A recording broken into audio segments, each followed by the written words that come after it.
అనుదిన వాగ్దానం, daily promise. దేవుని నామానికి మహిమ కలుగును గాక. మన ప్రభువును ప్రియ రక్షకుడైన యేసుక్రీస్తు వర్షపు నామములో మీకు నా హృదయపూర్వక వందనాలు తెలియజేస్తున్నాను. ఈ దినం దేవుని వాగ్దానం, నీ ప్రార్థన నేను అంగీకరించి ఉన్నాను. 2 రాజులు 25. దేవుడు యెహోవా నీకు సెలవిచ్చినదేమనగా, నీవు కన్నీళ్లు విడిచట చూచి తిని నీ ప్రార్థన నేను అంగీకరించి ఉన్నాను, నేను నిన్ను బాగు చేసేదను. Praise lord. హిజ్కియా రాస్తూ దేవుడైన యెహోవా ప్రవక్త అయిన యెషయాను పంపి చెబుతున్న మాటలు ఇవి. ఆదికాండం 20:7 ప్రవక్త చేసిన ప్రార్థన అంగీకరిస్తానని చెప్పాడు. 1 సమూయేలు 7:9 ప్రవక్త తన ప్రజల పక్షంగా చేసిన ప్రార్థన యెహోవా అంగీకరించాడు.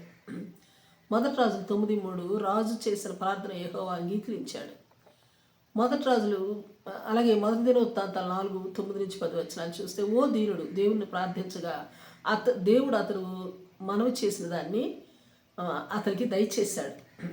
యోబు 22:27 మన గుడారాల్లోని దుర్మార్గతను తొలగించుకుని దేవునికి ప్రార్థన చేయగా ఆయన నీ మనవి ఆలకించునని చెబుతున్నాడు దేవుడు. కీర్తన 55:17 సాయంకాలమున ఉదయమున మధ్యాహ్నమున దేవునికి మొరపెట్టినప్పుడు ఆయన వారి ప్రార్థన ఆలకించువాడు. అలాగే సామెతలు 15:8 యథార్థవంతుల ప్రార్థన ఆయన ఆలకిస్తాడు. 15:29 నీతిమంతుల ప్రార్థన ఆయన ఆలకిస్తాడు. లోక 18:19 సుంకరి అంటే పాపి ప్రార్థన ఆయన ఆలకించాడు. అపొస్తలుల 1:14 సహోదరులు ఏక మనసుతో ప్రార్థించగా వారి ప్రార్థన ఆలకించి పరిశుద్ధాత్మను పంపినాడు దేవుడు. అలాగే 4:31 సువార్త నిమిత్తం ఆది అపొస్తలులు ప్రార్థించగా వారు కూడి ఉన్న చోట కంపించింది. వారు ధైర్యంతో నింపబడి దేవుని వాక్యాన్ని ధైర్యంగా బోధించారు. రోమ 10:13 ప్రభు నామం బట్టి ఎవరు ప్రార్థించినా వాడు రక్షింపబడతాడు. అవును, కీర్తన 65:2 ప్రార్థన ఆలకించేవాడు ఆయనకి పేరు, అందుకే సర్వశరీరులు ఆయనందుకు వస్తారు. ఆమేన్. Praise Lord. ప్రార్థన చేసుకుందాం. ప్రేమ నమ్మకం కలిగిన మా పరలోకపు తండ్రి, నీ పరిశుద్ధ నామానికి స్తోత్రాలు దేవా. నా ప్రార్థన అంగీకరించి నాకు సమాధానం ఇస్తూ వస్తున్న దేవుడా, నీకు స్తోత్రాలు దేవా.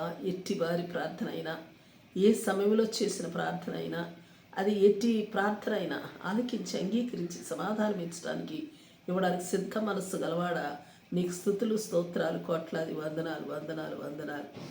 అందుకే దేవా, మేము నీ యొద్దకు వచ్చి ప్రార్థించుకునే వారుగా ఎల్లవేళలా నన్ను మమ్మను సిద్ధపరిచి నడిపించి మహిమ పొందమని ప్రార్థిస్తూ యేసు నామములో అడిగి వేడుకొచ్చున్నాం తండ్రి. ఆమేన్. Praise Lord. రేపు మరొక వాగ్దానంతో మనం కలుసుకుందాం. ప్రతిరోజు ఉదయం ఈ కార్యక్రమాన్ని వీక్షించగలరు. తిరిగి మళ్ళా రేపు ఉదయం కలుసుకుందాం. దేవుడు మిమ్మల్ని దీవించును గాక.